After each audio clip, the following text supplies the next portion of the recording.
Time waste ಮಾಡದೆ ಡೈರೆಕ್ಟಾಗಿ ಮ್ಯಾಟ್ರಿಗೆ ಬರೋಣ. ಸೊ ಮಧ್ಯಾಹ್ನದ ವೋಟಿಂಗ್ ರಿಸಲ್ಟ್ ಮಂಗಳವಾರ ಮಧ್ಯಾಹ್ನದ ವೋಟಿಂಗ್ ರಿಸಲ್ಟ್ ಕೈನಲ್ಲಿದೆ. ಸೊ ಒಂದೊಂದೇ ನೋಡ್ತಾ ಹೋಗೋಣ. 10ನೇ ಪ್ಲೇಸಲ್ಲಿರೋದು ಈಗಲೂ ಕೂಡ ಧ್ರುವಂತ್ ಅವರೇನೆ. ಇವತ್ತು ಬೆಳಗ್ಗೆ ವೋಟಿಂಗ್ ರಿಸಲ್ಟಲ್ಲೂ ಕೂಡ ಧ್ರುವಂತ್ ಅವರೇನೆ 10ನೇ ಪ್ಲೇಸಲ್ಲಿದ್ದರು. ಹಾಗೆಯೇ ಈಗಲೂ ಕೂಡ ಧ್ರುವಂತ್ ಅವರೇನೆ 10ನೇ ಪ್ಲೇಸಲ್ಲಿದ್ದಾರೆ. 7.2% ಓಟುಗಳು ಇವ್ರಿಗೆ ಬಂದಿದೆ. ಹಾಗೆಯೇ 9ನೇ ಪ್ಲೇಸಲ್ಲಿ ರಾಶಿಕಾ ಶೆಟ್ಟಿ ಅವರು ಇದ್ದಾರೆ. 7.3% ಓಟುಗಳು ಇವರಿಗೆ ಮಧ್ಯಾಹ್ನ ಅಂದರೆ ಮಂಗಳವಾರ ಮಧ್ಯಾಹ್ನದ ವೋಟಿಂಗ್ ರಿಸಲ್ಟ್ ತನಕ ಬಂದಿರುವಂಥದ್ದು.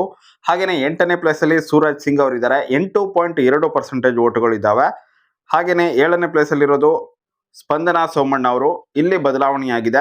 7ನೇ ಪ್ಲೇಸಲ್ಲಿ ಮ್ಯೂಟೆಂಟ್ ರಘು ಅವರು ಇದ್ರು. 9.1% ಓಟುಗಳನ್ನು ಗಳಿಸ್ಕೊಂಡಿದ್ರು ಇವತ್ತು ಬೆಳಿಗ್ಗೆ ವೋಟಿಂಗ್ ರಿಸಲ್ಟಲ್ಲಿ.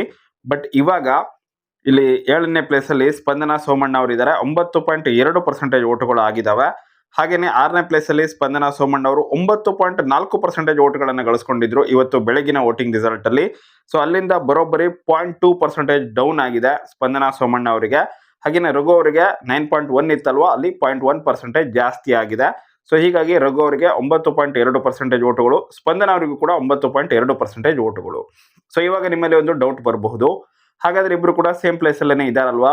ಸ್ಪಂದನಾ ಅವರು ಇದಕ್ಕೂ ಮೊದಲು 6ನೇ ಪ್ಲೇಸಲ್ಲಿ ಇದ್ರು, ಹೇಗೆ ಇವಾಗ 7ನೇ ಪ್ಲೇಸಿಗೆ ಬರ್ತಾರೆ? ಸೇಮ್ ವೋಟಿಂಗ್ ರಿಸಲ್ಟ್ ಇದೆ ಅಂತ ಹೇಳಿದ್ರೆ 6ನೇ ಪ್ಲೇಸಿನೇ ಕಂಟಿನ್ಯೂ ಆಗಬೇಕಲ್ವಾ ಅಂತ ಹೇಳಿ ಒಂದು ಡೌಟ್ ಅಂತೂ ನಿಮ್ಮ ತಲೆಯಲ್ಲಿ ಬಂದೇ ಬರುತ್ತೆ. ಸೊ ಇದಕ್ಕೆ ಉತ್ತರ ಏನಪ್ಪಾ ಅಂತ ಹೇಳಿದ್ರೆ, ಸ್ಪಂದನಾ ಅವರು 9.2% ಓಟ್ಗಳನ್ನು ಗಳಿಸ್ಕೊಂಡಿದ್ದಾರೆ. ಹೌದು, ರಘು ಅವರು ಕೂಡ 9.2% ಓಟ್ಗಳನ್ನೇ ಗಳಿಸ್ಕೊಂಡಿದ್ದಾರೆ. ಬಟ್ ಅಲ್ಲೂ ಕೂಡ ಫ್ರಾಕ್ಷನ್ ಆಫ್ ಓಟುಗಳು ರಘು ಅವರಿಗೆ ಜಾಸ್ತಿ ಇದಾವೆ ಅನ್ನುವಂತಹ ಇನ್ಫಾರ್ಮೇಶನ್ ಇದೆ. ಸೊ ಹೀಗಾಗಿನೇ ರಘು ಅವರು 6ನೇ ಪ್ಲೇಸಿಗೆ ಬಂದಿದ್ದಾರೆ. ಸ್ಪಂದನಾ ಸೋಮಣ್ಣ ಅವರು 7ನೇ ಪ್ಲೇಸಿಗೆ ಜಾರಿದ್ದಾರೆ. ಸೊ ಇದು ದೊಡ್ಡ ಬದಲಾವಣೆ ಆಗಿರುವಂಥದ್ದು. ಹಾಗೆಯೇ ಉಳಿದಿರುವಂತೆಯೇ ಬಾಟಮ್ ಅಲ್ಲಿ ಇರುವಂತಹ ಧ್ರುವಂತ್ ಅವರಿಗೆ 7.3% ಓಟಿಂದ 0.1% ಡೌನ್ ಆಗಿ 7.2 ಆಗಿದೆ. ರಾಶಿಕ್ ಅವರಿಗೆ 7.5% ಓಟಿತ್ತು, ಅಲ್ಲಿಂದ 0.2% ಡೌನ್ ಆಗಿ 7.3% ಆಗಿದೆ. ಹಾಗೆಯೇ 8ನೇ ಪ್ಲೇಸಲ್ಲಿ ಇದ್ದಂತಹ ಸೂರಜ್ ಸಿಂಗ್ 8.3% ಓಟಿತ್ತು, 0.1% ಡೌನ್ ಆಗಿ 8.2% ಆಗಿದೆ. ಇದಾದ ನಂತರ ಸ್ಪಂದನ ಅವರು 9.2, ಅದಾದ ನಂತರ ರಘು ಅವರು, ಅವರಿಗೂ ಕೂಡ 9.2% ಓಟುಗಳು. ಇನ್ನು 5ನೇ ಪ್ಲೇಸಲ್ಲಿ ಧನುಷ್ ಗೌಡ ಅವರು ಇದ್ದಾರೆ. ಸೊ ಇವರಿಗೆ 9.9% ಓಟಿತ್ತು, ಅಲ್ಲಿಂದ 0.1% ಡೌನ್ ಆಗಿ 9.8% ಓಟ್ ಆಗಿದೆ. ಬಟ್ ಸ್ಟಿಲ್ 5ನೇ ಪ್ಲೇಸಲ್ಲೇ ಇದ್ದಾರೆ.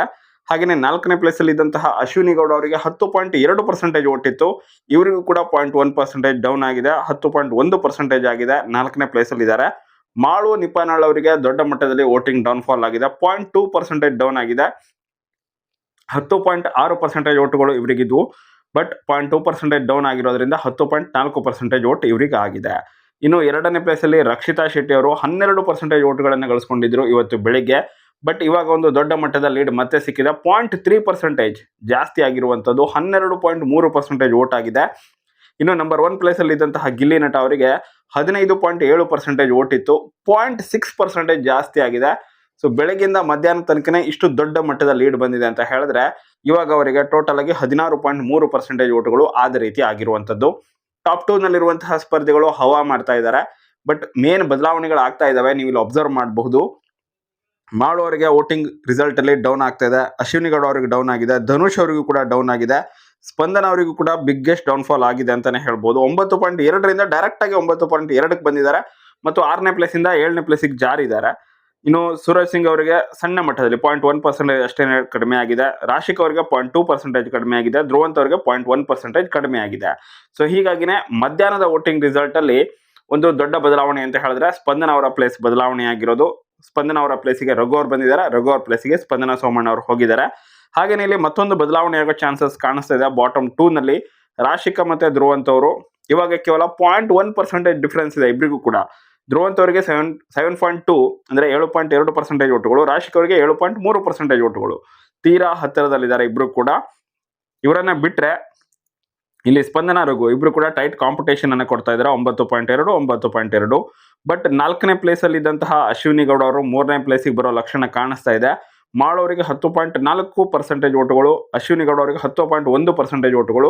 ಕೇವಲ 0.3 ಡಿಫರೆನ್ಸ್ ಇದೆ ಅಷ್ಟೇ. ಸೊ ಚೇಂಜಸ್ ಆಗಬಹುದು. ಇವತ್ತು ಮಂಗಳವಾರ, ಬುಧವಾರ, ಗುರುವಾರ, ಶುಕ್ರವಾರ ತನಕ ವೋಟಿಂಗ್ ಲೈನ್ಸ್ಗಳು ಓಪನ್ ಇರ್ತವೆ. ಶುಕ್ರವಾರ ಬೆಳಿಗ್ಗೆ 11 ಗಂಟೆ ತನಕ ವೋಟಿಂಗ್ ಲೈನ್ಸ್ ಓಪನ್ ಇದೆ. ಸೊ ಹೀಗಾಗಿ ಬದಲಾವಣೆ ಆಗೋ ಚಾನ್ಸಸ್ ತುಂಬಾನೇ ಹೈ ಇದೆ. ನೋಡೋಣ, ಅದನ್ನ ವೇಟ್ ಮಾಡಿ. ಇನ್ನು ಧನುಷ್ ಗೌಡ ಅವರು ಕೂಡ 9.8ಕ್ಕೆ ಬಂದಿದ್ದಾರೆ. ಸೊ ರಘು ಅವರು ಇವರನ್ನ ಓವರ್ಕಮ್ ಮಾಡಬಹುದಾ? 0.6% ಹಿಂದೆ ಇದ್ದಾರೆ ಅಷ್ಟೇ ಮ್ಯೂಟೆಂಟ್ ರಘು ಅವರು. ರಘು ಅವರಿಗೆ ಒಳ್ಳೆ ಸಪೋರ್ಟ್ ಸಿಕ್ತು ಅಂತ ಹೇಳಿದ್ರೆ ಧನುಷ್ ಅವರನ್ನ ಬೀಟ್ ಮಾಡಿ 5ನೇ ಪ್ಲೇಸಿಗೆ ಮ್ಯೂಟೆಂಟ್ ರಘು ಅವರು ಬರೋ ಚಾನ್ಸಸ್ ಕೂಡ ತುಂಬಾನೇ ಹೈ ಇದೆ. ಇನ್ನು ಸೂರಜ್ ಸಿಂಗ್ ಅವರಂತೂ ಮಿಡಲ್ ಅಲ್ಲಿ ಇದ್ದಾರೆ, ಬಾಟಮ್ 3ನಲ್ಲೇ ಇದ್ದಾರೆ. ಬಟ್ ಹೆಂಗಂತ ಹೇಳಿದ್ರೆ ರಘು ಅವರಿಗೆ 9.2% ಓಟು, ರಾಶಿಕ್ ಅವರಿಗೆ 7.3% ಓಟು, ಇವೆರಡರ ಮಧ್ಯದಲ್ಲಿದ್ದಾರೆ 8.2% ಓಟ್. ಸೊ ರಾಶಿಕ್ ಅವರಿಗಿಂತ 0.9% ಮುಂದೆ ಇದ್ದಾರೆ, ರಘು ಅವರಿಗಿಂತ 1% ಹಿಂದೆ ಇದ್ದಾರೆ. ಸೊ ಈ ರೀತಿಯಾಗಿರುವಂಥದ್ದು ಅಟ್ ಪ್ರೆಸೆಂಟ್ ಅಲ್ಲಿ ಅವರ ಸಿಚುವೇಶನ್. ಸೊ ಹೀಗಾಗಿ ಏನಾಗುತ್ತೋ ಹೇಳಲಿಕ್ಕೆ ಆಗೋದಿಲ್ಲ. ಅಟ್ ಪ್ರೆಸೆಂಟ್ ಅಲ್ಲಿ ಡೇಂಜರ್ ಝೋನ್ ಅಂತ ಕನ್ಸಿಡರ್ ಮಾಡೋದಾದ್ರೆ ಸ್ಪಂದನ, ಸೂರಜ್, ರಾಶಿಕಾ ಮತ್ತೆ ಧ್ರುವಂತ್ ಈ 4 ಕೂಡ ಡೇಂಜರ್ ಝೋನ್ ಅಲ್ಲಿ ಇದ್ದಾರೆ ಅಂತ ನಾವು ಹೇಳ್ಬಹುದಾಗಿದೆ. ಮತ್ತು ಟಾಪ್ 2 ನಲ್ಲಿರುವಂತಹ ರಕ್ಷಿತಾ ಮತ್ತೆ ಗಿಲ್ಲಿ ಅವರು ತಮ್ಮ ಲೀಡನ್ನು ದಿನದಿಂದ ದಿನಕ್ಕೆ ಹೆಚ್ಚು ಮಾಡ್ಕೊಳ್ತಾನೆ ಹೋಗುವಂತಹ ಎಲ್ಲ ಲಕ್ಷಣ ಕಾಣಿಸ್ತಾ ಇದೆ. ಯಾಕಂತ ಹೇಳಿದ್ರೆ ಕೆಲವು ಗಂಟೆಗಳಲ್ಲೇ ಇಷ್ಟು ದೊಡ್ಡ ಮಟ್ಟದ ಲೀಡನ್ನು ಹೆಚ್ಚಿಸ್ಕೊಂಡಿದ್ದಾರೆ ಅಂತ ಹೇಳಿದ್ರೆ ಮುಂದೆ ಕೂಡ ಬದಲಾವಣೆ ಆಗೋ ಚಾನ್ಸಸ್ ಇದೆ. ಮತ್ತೆ ಮಾಳು, ಅಶ್ವಿನಿ ಅವರು ಅಲ್ಲೇನಾದರೂ ವೋಟಿಂಗ್ ರಿಸಲ್ಟ್ ಅಲ್ಲಿ ಹೆಚ್ಚು ಕಡಿಮೆ ಆದರೆ ಒಬ್ಬರನ್ನೊಬ್ರು ಬೀಟ್ ಮಾಡುವ ಚಾನ್ಸಸ್ ಕೂಡ ಇದೆ. ಕಾದು ನೋಡೋಣ, ಅದೆಲ್ಲದ್ರ ಬಗ್ಗೆ ಅಪ್ಡೇಟ್ ಆದಷ್ಟು ಬೇಗ ಕೊಡ್ತೀನಿ. ಇದರ ಜೊತೆಗೇನೆ ಇವಾಗ ಫಿನಾಲೆ ತುಂಬಾನೇ ಹತ್ತಿರದಲ್ಲಿರೋದ್ರಿಂದ ನೀವು ಯಾವ ಸ್ಪರ್ಧೆ ವಿನ್ ಆಗಬೇಕು ಅಂತ ಅಂದ್ಕೊಂಡಿರ್ತೀರೋ ಆ ಸ್ಪರ್ಧೆಗೆ ಮಾತ್ರನೇ ವೋಟ್ ಮಾಡಿ, ಬೇರೆ ಯಾರಿಗೂ ಕೂಡ ವೋಟ್ ಮಾಡ್ಲಿಕ್ಕೆ ಹೋಗಬೇಡಿ.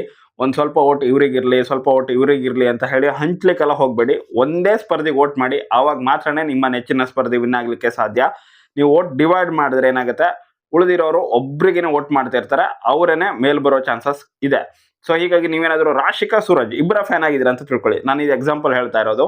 ಸೊ 50% ವೋಟ್ ರಾಶಿಕಾ ಅವರಿಗೆ, 50% ಸೂರಜ್ ಅವರಿಗೆ ಹಾಕ್ತಾ ಇದ್ರೆ ಇಬ್ರು ಕೂಡ ವಿನ್ ಆಗೋದಿಲ್ಲ. ಬದಲಾಗಿ ಅಲ್ಲಿ ಸ್ಪಂದನ ಅವರು ಅವ್ರಿಗಿಂತ ಜಾಸ್ತಿ ಸ್ಪಂದನ ಅವರ ಅಭಿಮಾನಿಗಳು ಕೇವಲ ಸ್ಪಂದನ ಅವರಿಗೆ ವೋಟ್ ಮಾಡಿ ಸ್ಪಂದನ ಅವರು ಮೇಲ್ ಬರೋ ಚಾನ್ಸಸ್ ಇದೆ. ಸೊ ಈ ರೀತಿಯಾಗಿ ಆದ್ರೂ ಆಗ್ಬಹುದು. ಅಥವಾ ಧ್ರುವಂತ್ ಅವರ ಅಭಿಮಾನಿಗಳು ಕೇವಲ ಧ್ರುವಂತ್ ಅವರಿಗೆ ವೋಟ್ ಮಾಡಿ ಧ್ರುವಂತ್ ಅವರೇ ಮೇಲ್ ಬರೋ ಚಾನ್ಸ್ ಕೂಡ ಇದೆ. ಸೇಮ್ ಇದೇ ರೀತಿಯಾಗಿ ಬೇರೆಯವರಿಗೂ ಕೂಡ ಅಪ್ಲೈ ಆಗುತ್ತೆ. ಅಶ್ವಿನಿ ಅವರ ಅಭಿಮಾನಿಗಳು ಆಲ್ಮೋಸ್ಟ್ ಅಶ್ವಿನಿ ಅವರಿಗೇನೆ ವೋಟ್ ಹಾಕ್ತಾರೆ. ಗಿಲ್ಲಿ ಅವರ ಅಭಿಮಾನಿಗಳು ರಕ್ಷಿತಾ ಅವ್ರಿಗೆ ವೋಟ್ ಹಾಕೋ ಚಾನ್ಸಸ್ ಕೂಡ ಇರುತ್ತೆ. ಕೆಲವರು ರಘು ಅವರಿಗೂ ಕೂಡ ವೋಟ್ ಹಾಕ್ಬೋದು, ಅಥವಾ ಕಾವ್ಯ ಅವ್ರಿಗೂ ಕೂಡ ವೋಟ್ ಹಾಕ್ಬೋದು. ಈ ರೀತಿಯಾಗಿ ನೀವು ವೋಟ್ ಡಿವೈಡ್ ಮಾಡಿದ್ರೆ 100% ಅವ್ರು ವಿನ್ ಆಗ್ಲಿಕ್ಕಂತೂ ಸಾಧ್ಯ ಇಲ್ಲ. ಒಬ್ಬರಿಗೇನೆ ವೋಟ್ ಮಾಡಿ, ಆವಾಗ ಮಾತ್ರನೇ ನಿಮ್ಮ ನೆಚ್ಚಿನ ಸ್ಪರ್ಧೆ ವಿನ್ ಆಗೋದು. ಇನ್ನು ವೋಟಿಂಗ್ ರಿಸಲ್ಟ್ ಅಲ್ಲಿ ಇವತ್ತಿನ ಸಂಜೆಯ ವೋಟಿಂಗ್ ರಿಸಲ್ಟ್ ನ ಬಗ್ಗೆ ಮಾಹಿತಿ ಸಿಕ್ಕರೆ ನಾನು ಅದನ್ನ ಅಪ್ಡೇಟ್ ಮಾಡ್ತೀನಿ. ಇಲ್ಲ ಅಂತ ಹೇಳಿದ್ರೆ ಡೈರೆಕ್ಟ್ ಆಗಿ ಇವತ್ತು ರಾತ್ರಿ ಅಂದ್ರೆ ಮಂಗಳವಾರ ರಾತ್ರಿಯ ವೋಟಿಂಗ್ ರಿಸಲ್ಟ್ ಬಗ್ಗೆನೇ ಮಾಹಿತಿನ ಕೊಡ್ತೀನಿ. ಇನ್ನು ಫ್ಯಾಮಿಲಿ ವೀಕ್ ಬೇರೆ ಶುರುವಾಗಿದೆ ಬಿಗ್ ಬಾಸ್ ಮನೆಯಲ್ಲಿ. ಸೊ ಹೀಗಾಗಿ ಈ ವಾರ ಏನಿದೆ ಸಖತ್ ಎಮೋಷನಲ್ ಆಗಿರುವಂತಹ ವಾರ ಆಗಿರುತ್ತೆ. ಜೊತೆಗೆ ಕಳೆದ ವಾರದಲ್ಲಿ ಬಿಗ್ ಬಾಸ್ ನ ಸ್ಪರ್ಧಿಗಳು ಏನೆಲ್ಲ ತಪ್ಪು ಮಾಡಿದಾರೋ ಅದೆಲ್ಲ ಕೂಡ ಆಲ್ಮೋಸ್ಟ್ ಕವರ್ ಅಪ್ ಆಗ್ಬಿಡತ್ತೆ. ಈ ವಾರದಲ್ಲಿ ಆಲ್ಮೋಸ್ಟ್ ವಿಷಯ ಮುಚ್ಚೆ ಹೋಗ್ಬಿಡುತ್ತೆ ಅಂತಾನೆ ಹೇಳ್ಬಹುದು. ಸೊ ಚಾನ್ಸಸ್ ಇದೆ ಕೆಲವೊಂದಿಷ್ಟು ಸ್ಪರ್ಧಿಗಳಿಗೆ. ಮತ್ತೆ ರಕ್ಷಿತಾ ಅವರ ಫ್ಯಾಮಿಲಿ ಈಗಾಗಲೇ ಬೆಂಗಳೂರಿಗೆ ಬಂದಿದೆ ಅನ್ನುವಂತಹ ಅಪ್ಡೇಟ್ ಇದೆ. ಸೊ ಅವರು ಬಿಗ್ ಬಾಸ್ ಮನೆ ಒಳಗಡೆ ಬಂದಾಗ ರಕ್ಷಿತಾ ಅಭಿಮಾನಿಗಳಂತೂ ಸಖತ್ ಖುಷಿ ಆಗ್ತಾರೆ. ಹಾಗೇನೆ ರಕ್ಷಿತಾ ಅವರು ಸ್ವಲ್ಪ ಎಡುತ್ತಾ ಇದ್ದಾರೆ, ಅದನ್ನ ಅವರ ಮನೆಯವರು ತಿಳಿಸಿ ಅದನ್ನ ಸರಿಯಾಗಿ ಹೇಳಿ ಹೋದ್ರೆ ಇಲ್ಲಿ ರಕ್ಷಿತಾ ಅವ್ರ ಗೇಮ್ ಕೂಡ ಇಂಪ್ರೂವ್ ಆಗಬಹುದೇನೋ ಅಂತ ನನ್ನ ಅನಿಸಿಕೆ. ಇನ್ನು ಗಿಲ್ಲಿ ಅವರ ಮನೆಯವರು ಯಾವಾಗ ಬರ್ತಾರೋ ಕಾದು ನೋಡಬೇಕು. ಹಾಗೇನೆ ರಕ್ಷಿತಾ ಅವ್ರ ಮನೆಯವರು ಕೂಡ ಯಾವಾಗ ಬರಬಹುದು ಅನ್ನುವಂತಹ ಒಂದು ಗೆಸ್ ಮಾಡೋದಾದ್ರೆ ಬುಧವಾರದ ಎಪಿಸೋಡ್ ಅಲ್ಲಿ ಬರಬಹುದೇನೋ, ಅಥವಾ ಕೊನೆಯ ಎಪಿಸೋಡ್ ಗುರುವಾರದ ಎಪಿಸೋಡ್ ಅಲ್ಲಿ ಕೂಡ ಇಡಬಹುದು. ನೋಡೋಣ ಅದು ಯಾವ ರೀತಿಯಾಗಿ ಮಾಡ್ತಾರೆ ಅಂತ ಹೇಳಿ. ಸದ್ಯಕ್ಕಂತೂ ಫ್ಯಾಮಿಲಿ ವೀಕ್ ಶುರು ಆಗಿದೆ. ಈಗಾಗಲೇ ಪ್ರೋಮೋ ಕೂಡ ರಿಲೀಸ್ ಮಾಡಿದ್ದಾರೆ. ರಾಶಿಕ್ ಅವರ ತಮ್ಮ ಬಂದಿದ್ದಾರೆ, ಹಾಗೆಯೇ ಅವರ ಅಮ್ಮ ಕೂಡ ಬಂದಿದ್ದಾರೆ. ಸೊ ಇಂಟ್ರೆಸ್ಟಿಂಗ್ ಆಗಿರೋ ರೀತಿಯಲ್ಲಿ ಈ ವಾರದ ಫ್ಯಾಮಿಲಿ ವೀಕನ್ನ ತಗೊಂಡು ಹೋಗೋ ಎಲ್ಲ ಲಕ್ಷಣ ಕೂಡ ಇದೆ. ಬಟ್ ಅವರು ಬಿಗ್ ಬಾಸ್ ಮನೆ ಒಳಗಡೆ ಎಷ್ಟೊತ್ತು ಇರಬೇಕು ಅನ್ನೋದನ್ನ ಡಿಸೈಡ್ ಮಾಡೋದಕ್ಕೆ ಏನಾದರೂ ಒಂದು ಆಕ್ಟಿವಿಟಿಯನ್ನು ಬಿಗ್ ಬಾಸ್ ಕೊಡಬಹುದು ಅಂತ ಅನ್ನಿಸ್ತಾ ಇದೆ. ನೋಡೋಣ ಆ ರೀತಿಯಾಗಿ ಕೊಡ್ತಾರಾ, ಅಥವಾ ರ್ಯಾಂಡಮ್ ಆಗಿ ಯಾರು ಬೇಕಾದರೂ ಬರಬಹುದು, ಎಷ್ಟೊತ್ತು ಬೇಕಾದರೂ ಇರಬಹುದು. ಬಿಗ್ ಬಾಸ್ ಹೇಳೋ ತನಕ ಅವರು ಆರಾಮಾಗಿನೇ ಬಿಗ್ ಬಾಸ್ ಮನೆಯಲ್ಲಿ ಇರಬಹುದು ಅನ್ನೋ ರೀತಿಯಲ್ಲಿ ಏನಾದರೂ ಮಾಡಬಹುದೇನೋ. ಅದ್ರ ಬಗ್ಗೆ ನೀವು ಎಪಿಸೋಡ್ ನೋಡಿದಾಗಲೇ ಅರ್ಥ ಆಗೋದು. ಹಾಗೇನೇ ನಿಮ್ಮ ನೆಚ್ಚಿನ ಸ್ಪರ್ಧಿ ಯಾರು ಅದನ್ನು ನೀವು ಕಾಮೆಂಟ್ ಬಾಕ್ಸಲ್ಲಿ ಕಮೆಂಟ್ ಮಾಡಿ. ಮುಂದಿನ ವಿಡಿಯೋದಲ್ಲಿ ಮತ್ತೆ ಸಿಗ್ತೀನಿ. Thank you so much for watching. Bye.